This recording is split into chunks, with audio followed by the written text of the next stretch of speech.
Yo, what is going on, guys? My name is Andre, and today I'll be discussing the top 5 weapons in the Call of Duty Black Ops 4 beta in this video. And before I get into the rankings, I just want to say that this was a pretty hard list to put together. As I mentioned in my last video, is that the weapons are very balanced in Call of Duty Black Ops 4. I said that there was a lot of parity, and so it was pretty hard to put this list together, and I tried my best to put it together. And just remember that this is my personal opinion as to what are the top 5 weapons in the Call of Duty Black Ops 4 beta. So if you disagree, that's completely okay, because your opinion is bound to be different from my opinion. So without further ado, let's go ahead and get into this video, guys. And with the number 5 spot is the weapon you see in the gameplay right now, and it is the Cordite submachine gun.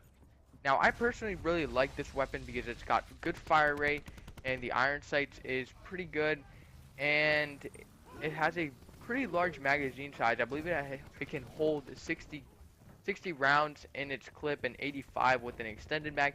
So it has a pretty large magazine size, especially for this game, because you don't really have to reload after every gunfight with most weapons in this beta right now. And the reason I put it so low at number 5 is that it is pretty much a liability in long-range gunfights, but don't get me wrong, in short-range gunfights, this is the weapon to use because it has a great fire rate. Although it doesn't have the best damage, the fire rate does make up for it. And so hopping into our number 4 spot, we have the Swordfish Tactical Rifle. Now the Swordfish is a 4-burst rifle that has a lot of damage output. I believe it is a 1-burst kill, or maybe a 1-burst and maybe another bullet. So basically I'm saying it's a 4 to 5 shot kill, and this can potentially be a competitive weapon in the future based on the damage output it has as one of the best damage outputs of all pretty much weapons in the beta right now. So it's a good candidate for a competitive weapon in the future, and we might see some pros pull it out in competitive scenes. Now, why I put this at number 4 is that it, like the Cordite, it has a liability at certain range gunfights. This is a pretty poor weapon to use in short range gunfights. However, long range, it is a beast to use. And personally, I prefer long range gunfights because I feel like you have more control over the long range gunfights, which is why I put this at the number 4 spot instead of putting it at the number 5 spot. Now, a big disclaimer going into the number 3 and the number 2 spot, well, actually the top 3 spots, actually, these were pretty hard to rank because all of these weapons are fairly balanced, and this is pretty much based on my own personal opinion. So these can vary a lot as to what some people say, so just keep that in mind when I'm ranking these. And so at number 3, I want to list off, it is the Rampart 17. Now the Rampart 17 is pretty much a reskin SCAR, and that's been in multiple Call of Duties, and I really love it because in multiple Call of Duties the SCAR has been pretty much a decent weapon, but it hasn't really been a weapon to say it's been used competitively or to say the absolute best weapon. So that is why I really put it at the number 3 spot instead of the number 2 spot. And there is one more reason, and I will be listing it off at number 2. But overall, this is a really balanced weapon with high damage output.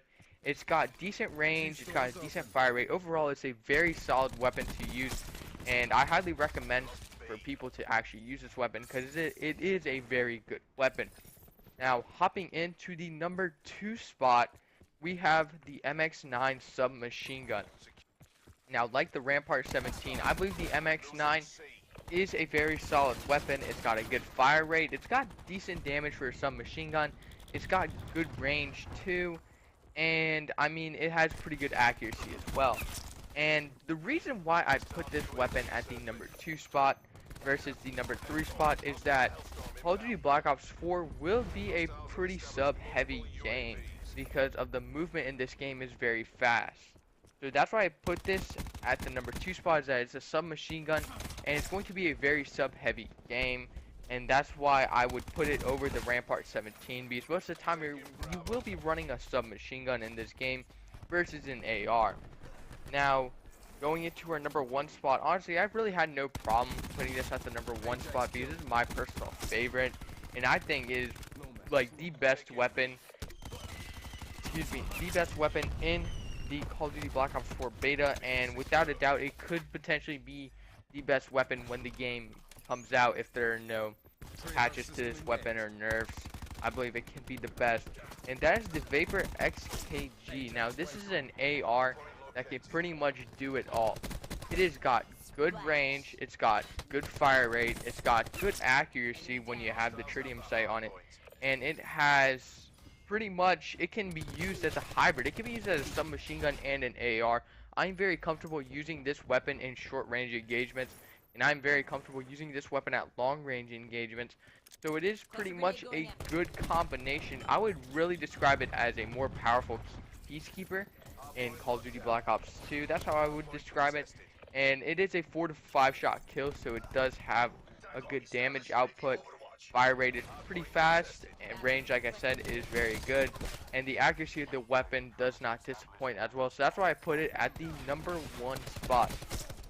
So yeah, guys, this has been my ranking of all of the top 5 weapons in the Call of Duty Black Ops 4 beta.